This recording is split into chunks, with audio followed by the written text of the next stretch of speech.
between 115, 117. Nele Bayn now, another 24-year-old. Very, very familiar with this Augsburg course, Nele Bayn. And she's made a nice, strong start.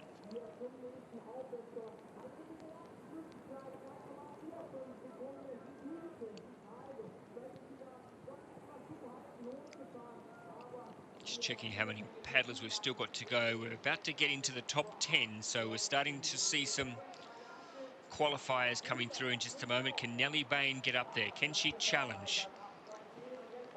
She really needs to be striving for a 1:16, 1:17 time to give herself a chance of making the final.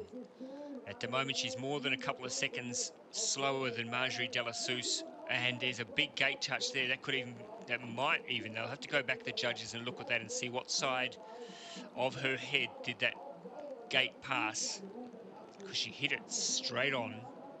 But definitely 2 seconds at least for Nele Bayn. That's going to make it hard for the German.